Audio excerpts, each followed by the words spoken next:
Bonjour à tous. Je suis content en fait d'assister et de participer à cette réunion et d'assister aussi parce que je trouve ça très inspirant. Et je reviendrai sur ce terme parce qu'il évoque pour moi aujourd'hui, c'est une notion, vous allez voir, qui me paraît très importante. Il a été dit qu'il y avait des problèmes d'enseignement. On est dans un lieu d'enseignement agricole. Et pour ma part, j'ai assisté et j'ai suivi des cours d'agriculture et qui ne m'ont pas appris voilà, tout ce qui était finalement l'agroécologie. Et j'en ai souffert parce que j'ai mal démarré mon activité agricole. Mais je préfère dire, comme ça a été dit, et aussi que les échecs que j'ai vécus ont contribué à ma construction, à mon expérience. Donc, sujet d'examen, je le redirai à chaque fois que j'aurai l'occasion, désinfection des sols, et j'ai été brillant sur ce sujet. Donc, on va parler aussi de fertilité. Alain insiste très souvent sur ce terme-là, et moi je l'associe à la rentabilité. Je suis content aussi que l'agence de l'eau soit présente, et que le politique aussi, pour attirer l'attention que les pratiques agricoles pendant des décennies ont finalement abîmé nos sols, nos structures, notre verticalité, notre potentiel de rétention en eau. Et finalement, sur cette perte de matière organique en 40 ans ou 50 ans, on a vu, voilà, vous avez tous eu l'expérience de votre grand-père qui vous a dit qu'avant il rourait à une trissoc et avec un Sommeca 40 chevaux, et qu'aujourd'hui il faut à peu près 100, 120 ou 150 chevaux pour tirer 3 socs. On comprend bien que mécaniquement il s'est passé quelque chose.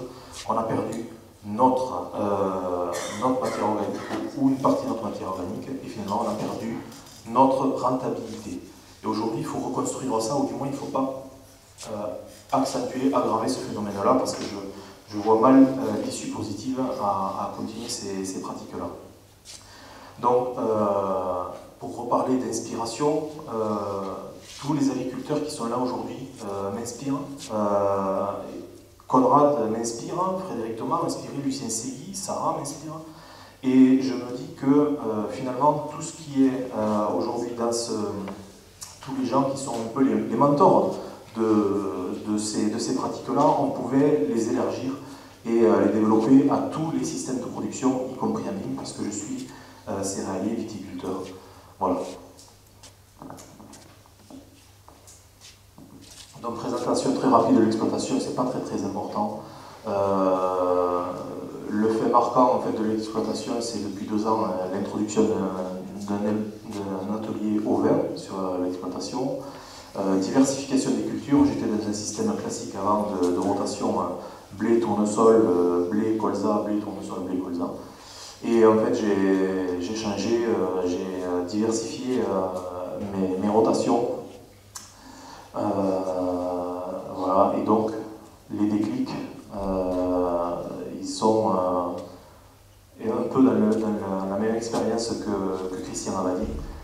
C'était de perdre finalement quasiment la moitié de la matière organique de l'exploitation de mes parents, qui était un système élevage. J'ai converti ça en système céréalier. Je suis passé de 3% à 1,6 en 7 ans. Et donc là, le matin, vous vous réveillez à devoir mettre plus d'engrais, avec des sols qui se ferment, qui se reprennent en masse, et des résultats qui deviennent de plus en plus décevants, et économiquement qui deviennent difficiles à tenir. Et donc voilà, c'est finalement s'intéresser au sol, à l'agronomie, et voir quelle est la voie qui peut répondre à ces questions-là. Donc c'est beaucoup d'informations. Je suis un youtubeur, hein, c'est là-dessus que je me suis beaucoup formé. Lire, bouffer des bouquins de Carlos Crovetto et choses comme ça, des conférences en espagnol. Je parle pas très bon espagnol, mais à un moment donné, je savais que les réponses étaient là. Donc la situation de l'exploitation, les acquis techniques.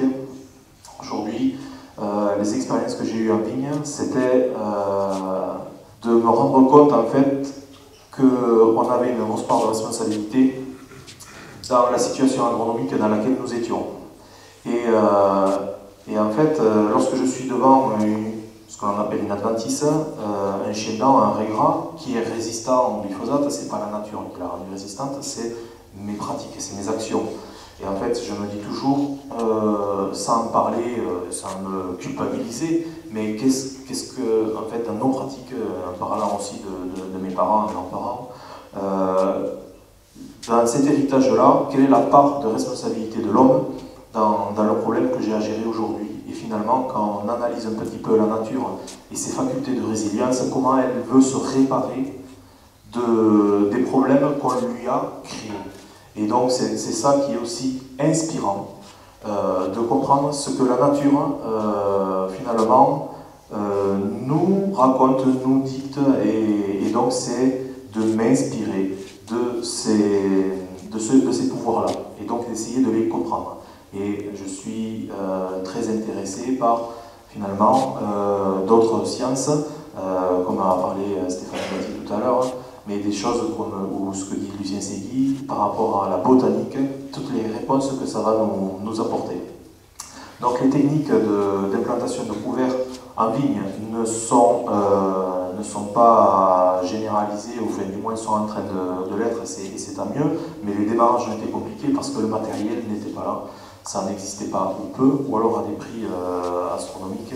Et donc il y a été là l'enjeu de construire, de fabriquer un outil qui permettait de réussir cette implantation et finalement d'être en cohérence et d'avancer dans cette agriculture que je voulais mettre en place. Donc ça a été le début d'une collaboration avec les établissements Alain Vincent, et ça c'est la version 3 de son prototype qui a été créé en vigne.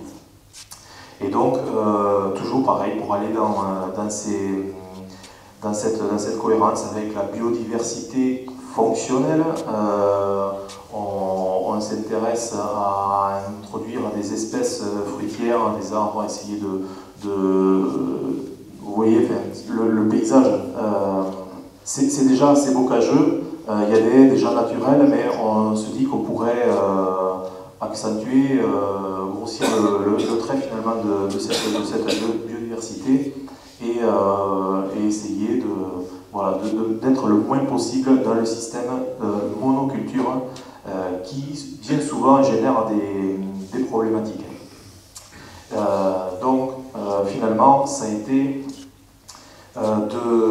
d'implanter des espèces, multi-espèces. Je suis attaché à ça puisqu'il se généralise énormément le semis de monoespèces, des choses comme ça, mais on perd énormément de sens à cette pratique-là, à cette technique-là.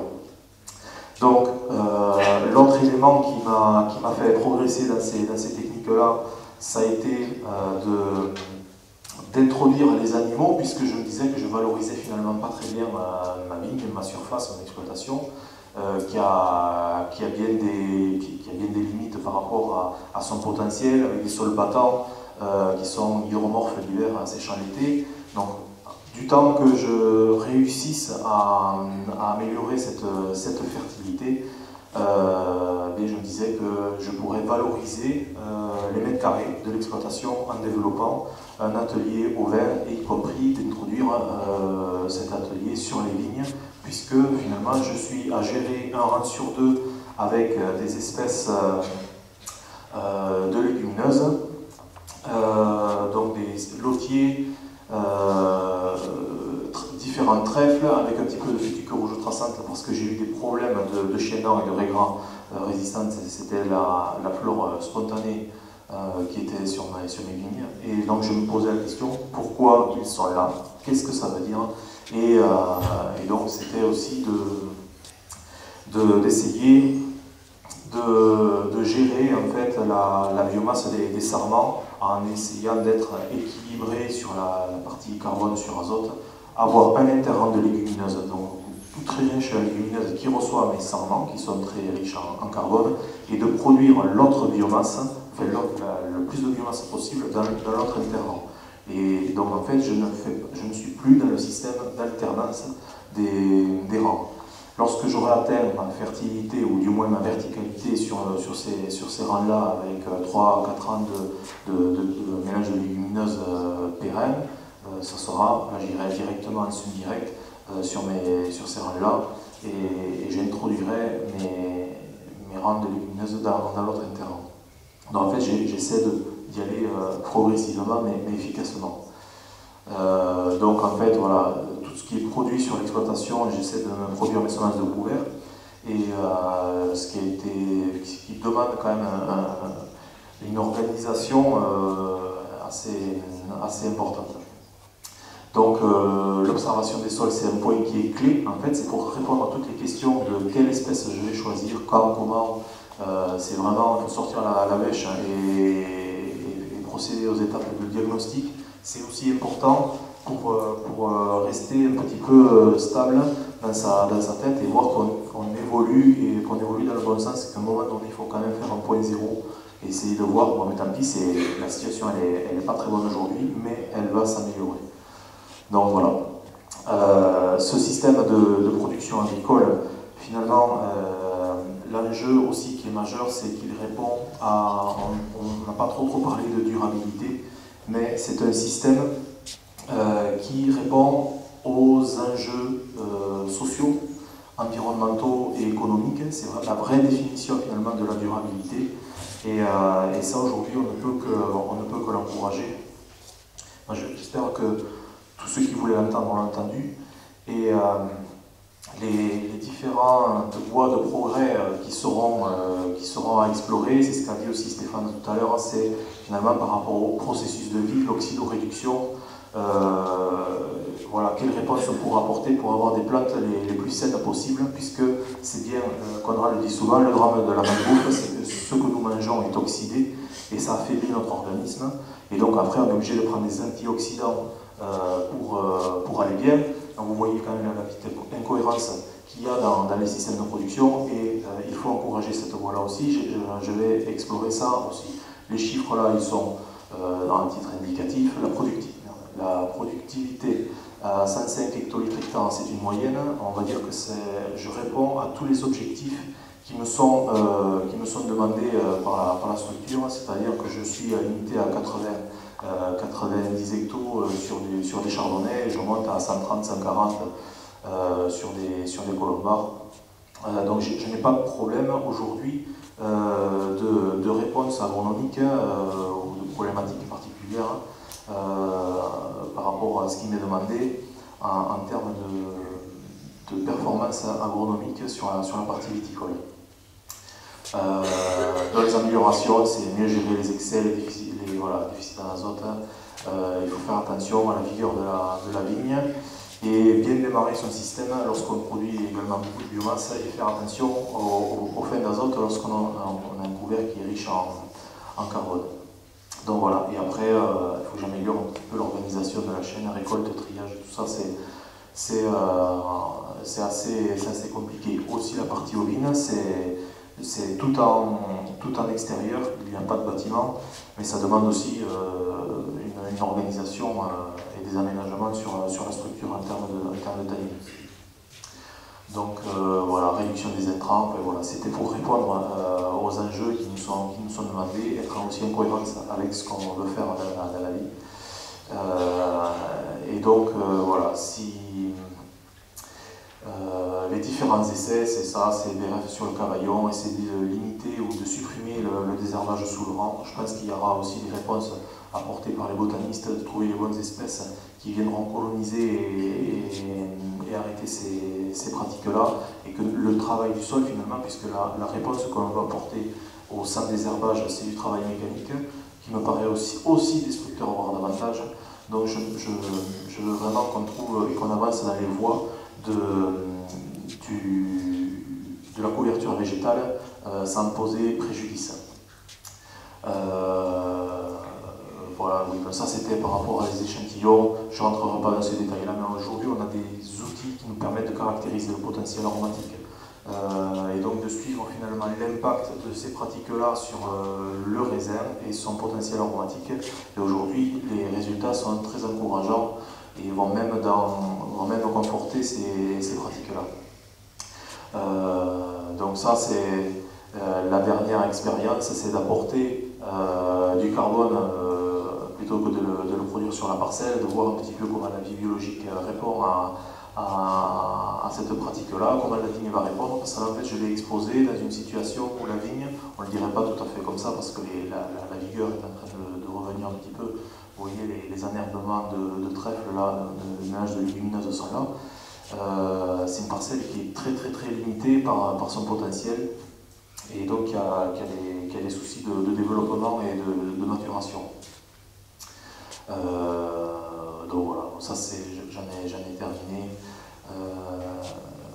Donc ça a été dit, ça a déjà été dit, je ne reviendrai pas là-dessus. La seule chose, et le message que je veux passer, c'est que si ce modèle agricole vous inspire, ces pratiques-là, alors bien écoutez, vivez la vie qui vous inspire.